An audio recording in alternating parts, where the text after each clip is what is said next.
What's going on, good people? It's your brother, your uncle, your favorite realtor's favorite realtor. And for today's video, I am talking to my buyer agents. I'm going to drop the television voice today and I'm going to talk plainly to you. This is your brother. This is your uncle. I'm going to give you that Texas drawl for today's video.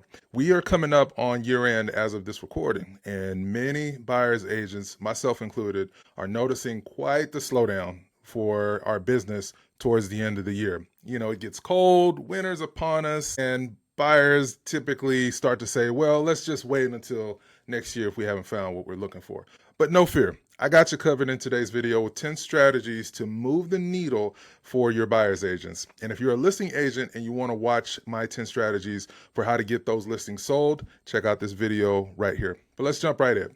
All right, so the first thing that we'll want to do is what I like to call a deadline discovery call. So let's say you've got that buyer client that you have taken on 50 home tours, and they just keep telling you, you know what, this is just, I like it, but they find some random reason to discard the listing and the time you took to drive. You kind of have a vibe that they may be look-a-loos, but they did go through with the pre-approval, so they're ready to go. I would suggest creating what I like to call a deadline discovery meeting. So you call that person up before they reach out to you with another 3 or 4 homes they want to look at. You reach out to them proactively on a random Tuesday and you say, hey, Mr. and Mrs. Buyer, what are you doing at 3 o'clock today?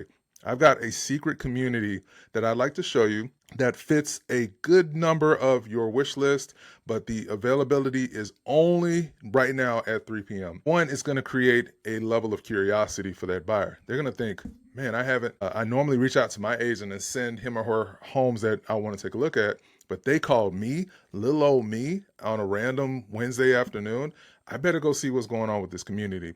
And what I would do is line up a tour with your favorite new construction or maybe your favorite listing that just came on the market from another agent that almost perfectly fits everything that they're looking for. Sometimes with buyers, you just got to lead the horse to water and then dunk the head in the water and make it drink, especially when you know that they have been looking for some time and creating different barriers. They're not going to tell you that they're terrified of purchasing that home and the down payment that they've got to come up with, even though they've got it saved. They're not going to tell you those insecurities that are there, but if you use a level of discernment, you'll quickly know that with buyers, you just gotta push them out the nest. So give that a try.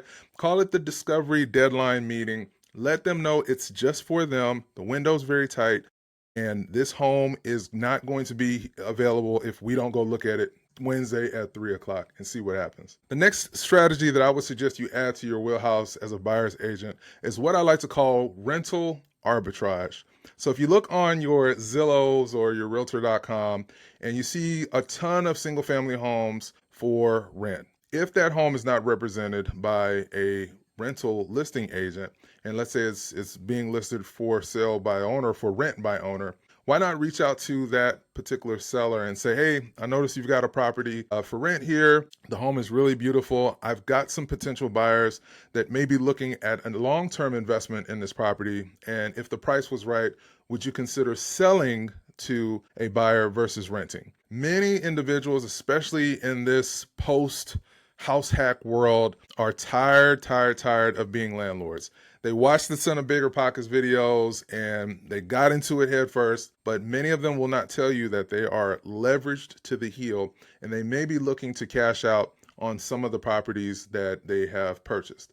So by presenting them a particular suggestion where you have a buyer versus a renter, that may be an opportunity to either get your buyer into that home, or maybe even because you were different in your approach, they decide to allow you to list that property for them if they believe you can move it. Hey, if you've made it this far in the video and you are a real estate professional, consider partnering with me here at Real Brokerage. Pay nothing per month, get a fantastic split, and you have the opportunity to build a business through revenue share and stock purchases. Book a call at the link below in today's video, and I'm happy to have a conversation on why I was able to grow my business exponentially by moving my practice to Real Brokerage. All right, back to the video. So the next strategy is what I like to call the pre-market exposure move. So if you're on social media and if you're watching this video and if you're in partnership with me, you definitely have heard me talk about the importance of social media. I would generate a post on your TikTok or your Instagram where you are introducing the world to your buyers. You say, hey,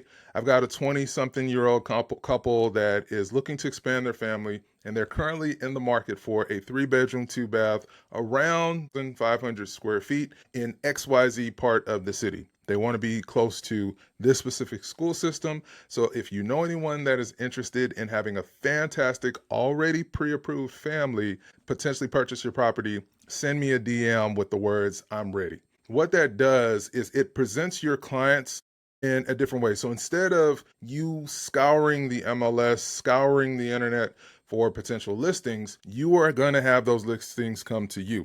You could leverage places like Nextdoor. I love Nextdoor for lead generating, where you're presenting your avatar buyer. Of course, for privacy reasons, you don't show their pictures or anything like that. You don't want to get in trouble with your fair housing, but you present what that avatar looks like. And someone that may have been looking to sell their home to, the ideal type of client that fits that avatar, specifically if they purchased a home because of a certain school system, may reach out to you and say, hey, I'm kind of thinking about selling. I want to learn more about your particular buyers. They may or may not be represented, so that could be a potential opportunity as well from a listing standpoint to double in this thing if that's available. But you're presenting yourself as a matchmaker of sorts. You are telling the world, I've got buyers, but we are looking for a very specific type of inventory.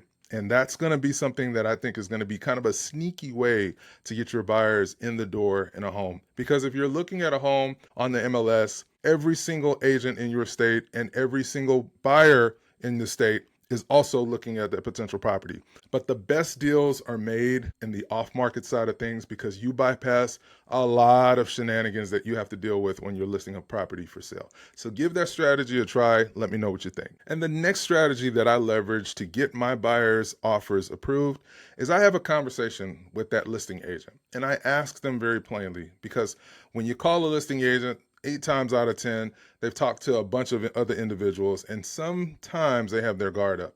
So I like to call and just say, hey, I see that your property on 123 Banana Street is currently available. I have a client that is interested in this property, but I had a few quick questions for you. And they might say, yeah, sure, what's going on? I tend to ask them, Mr. and Mrs. Listing Agent, size, price, what are some of those intangible things that your seller is looking for? And in many cases, they look at me and say, well, what do you mean? The price is the most important thing.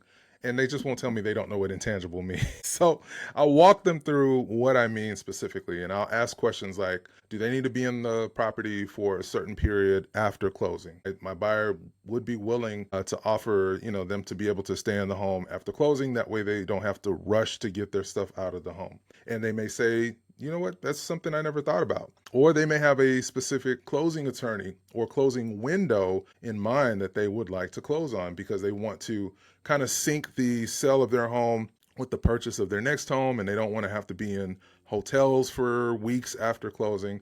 So maybe walking through that as a potential option where there's flexibility in the closing date. Or you may have questions like, I've noticed that there's a huge china cabinet in the dining room.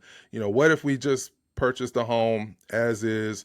We'll take care of whatever items they don't want to have to schlep out of the home outside of their personal belongings. Trying to craft that offer outside of price is going to be very, very important for you because the agents, in my opinion, as a listing agent that my sellers have enjoyed working with, have asked me those types of questions. And I will present that information along with an offer to say, hey, look, this particular buyer is flexible in closing dates. They're not rushing to close. They'll give us 30, 45, 60 days if necessary. And, that's something to consider in addition to the price. Maybe the offer on that term is a little bit lower, but they're incredibly flexible in some of those intangible areas that my seller ends up taking that offer. You never know what a seller's motivation is. So as a buyer's agent, having those conversations with those listing agents and finding out those intangible things that their seller is looking for in an offer that they will consider is going to be very, very important and will make you as the buyer's agent look like a superhero. And the next thing I want you to leverage is what I like to call the inventory home hack.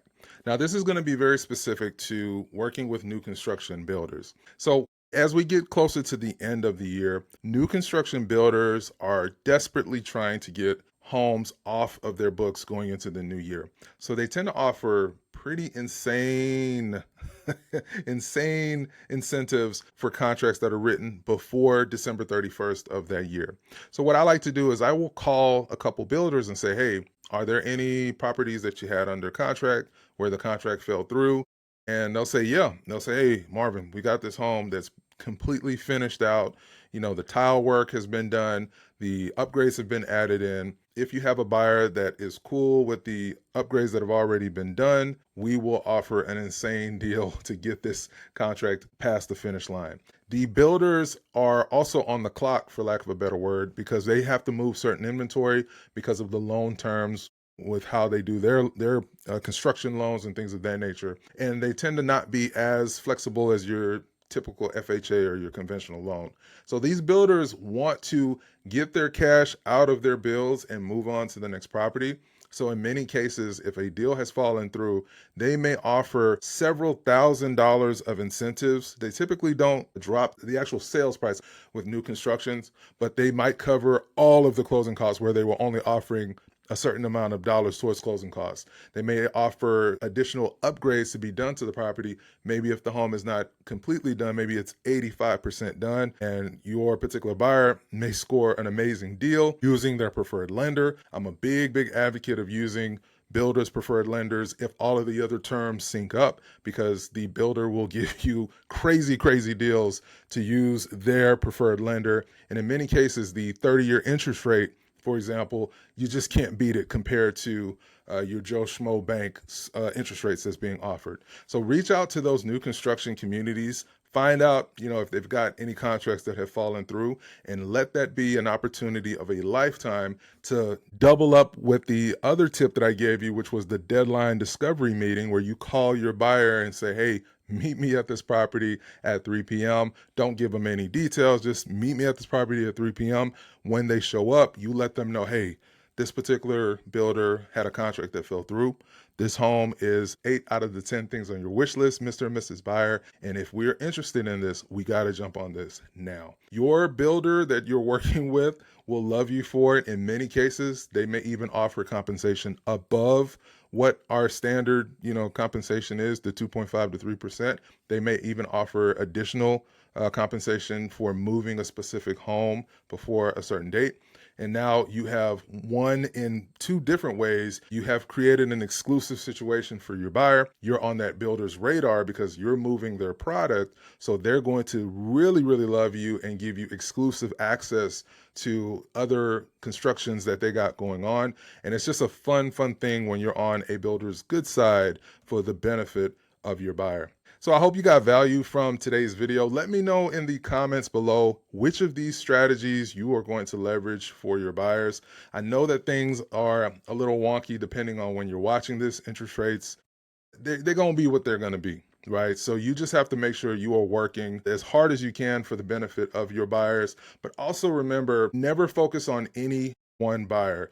You have to have a significant pipeline of buyers because everyone is going to be at different stages. Some people are going to be extremely motivated, ready to go, and some are going to be waiting for whatever reason. But if you focus on any one client, you're going to get down, you're going to get, discouraged, and then ultimately your business is going to suffer. So I don't want that to happen. So I've given you some very creative strategies to leverage for some of those buyers that have been on the sidelines.